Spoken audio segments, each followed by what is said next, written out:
Si seulement j'avais un peu de regret pour ce que j'ai fait, mais il n'y a pas l'ombre d'un regret.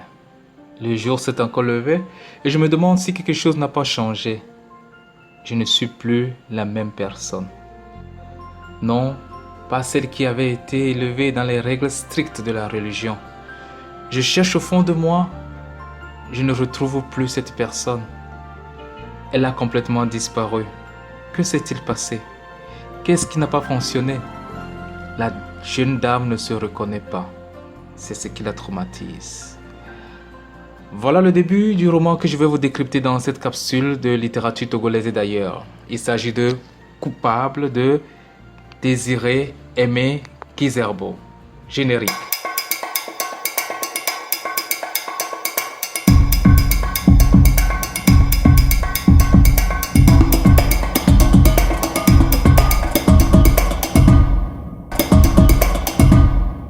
Salut à tous et bienvenue sur ma chaîne. Aujourd'hui, nous allons au pays des hommes intègres pour découvrir l'écrivaine Désiré Aimé Kizerbo. Désiré Aimé Kizerbo est burkinabé. Elle publie en juin 2019 aux éditions Aoudi Coupable, un roman qui retrace le parcours sentimental de Sophie. Sophie, ou encore Sophia, forme un très beau couple avec son prince. Ils sont très enviés, ils s'aiment. C'est un amour d'enfance, ils n'avaient plus besoin de se parler, ils avaient juste besoin de se regarder pour se comprendre. Le prince, il est beau comme un dieu. Il a quitté les études très tôt. Il est incapable de payer les études universitaires de sa princesse. La princesse se retrouve sans soutien depuis le décès de son père. Le prince va devoir voyager dans un pays voisin pour se former en transit. Sophie va retrouver un ancien camarade. Traoré a réussi, il est riche, Sophie l'épousera. Ils ont un enfant, un petit garçon. Avec le temps, le bonheur du couple s'amenuise, tend vers zéro et s'annule. Sophie refuse de conjuguer avec son époux sur le lit conjugal. Traoré rentre tard. D'abord indifférent, il menace de mort par la suite. Les affaires de Sophie sont emballées, elle est mise dehors, chassée, congédiée par son mari. Malgré moult interventions des deux familles, la réconciliation n'aura pas lieu. Le prince est de retour, la formation est finie, mais son amour pour Sophie est infini. Il l'aime, est prêt à se remettre avec elle malgré tout. Sophie réfléchit, cogite, médite et pense à tout ce qu'elle a déçu et trahi en choisissant Traoré. Elle pèse les pour et les contre.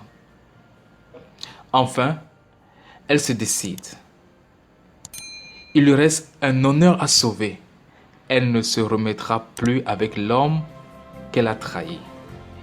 Elle se décide ainsi de tourner la page. Et par sérendipité, elle entre en contact avec un homme en ligne. C'est un ange. Il parle bien, conseille bien et très attentionné. Il comprend et valorise Sophie sans aucun intérêt égoïste à l'apparence. Sophie tombe amoureuse et en souffre. L'ange rompt la relation. Sophie décide de se venger. Elle part à la rencontre de l'ange et voyage pour la Côte d'Ivoire. Elle va réussir à conquérir le cœur de l'ange. L'ange est conquis et suivra son cœur pour un court séjour au Burkina Faso. Voici les propos qui concluent leur rencontre. Ce n'était pas du tout l'ange qu'elle pensait. Ce n'était qu'un homme. Un homme des plus ordinaires. Un homme qui, en temps normal, ne l'aurait jamais intéressé. Le côté aveugle de l'amour avait plié bagage pour faire place à la réalité. La beauté de cet amour avait fini par laisser la place à une cruelle vérité. La vérité qui se cache derrière chaque histoire d'amour qui ne se dit pas, mais qu'on découvre une fois qu'on s'est lancé dans la relation. Cette dure réalité que d'autres supportent envers et contre tout. Cette même réalité que d'autres n'arrivent pas à supporter. L'aimait-elle assez pour avoir un enfant de lui? Était-il assez bien pour elle? Toutes ces questions ridicules lui venaient maintenant. Médecin après la mort. Oui, médecin après la mort. Et encore une fois, Sophie se retrouve toute seule. Eh bien, voilà pour le résumé.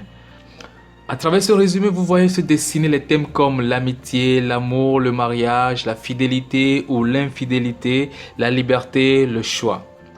De mon avis de lecteur, l'intrigue de ce roman coupable est aussi simple que son écriture.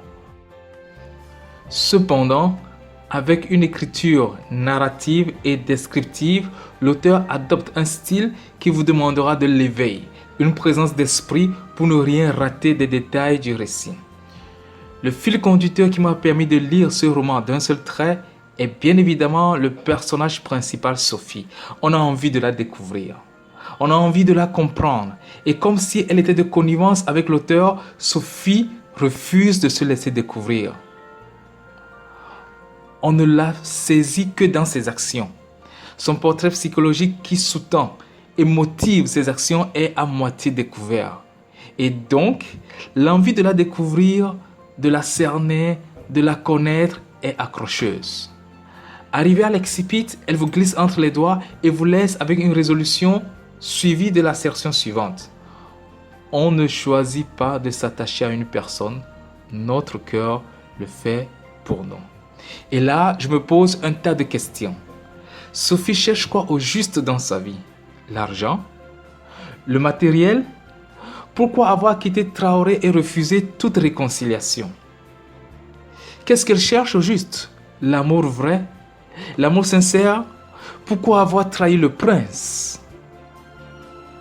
Qu'est-ce qu'elle cherche au juste dans sa vie? Pourquoi, après avoir conquis le cœur de l'ange, se raviser par la suite? Après toutes ces expériences, s'est-elle assagie? De toutes les façons, je retiens une chose que je trouve centrale et prédominante dans ce roman, c'est la question du choix. Nos choix ne sont jamais sans conséquences.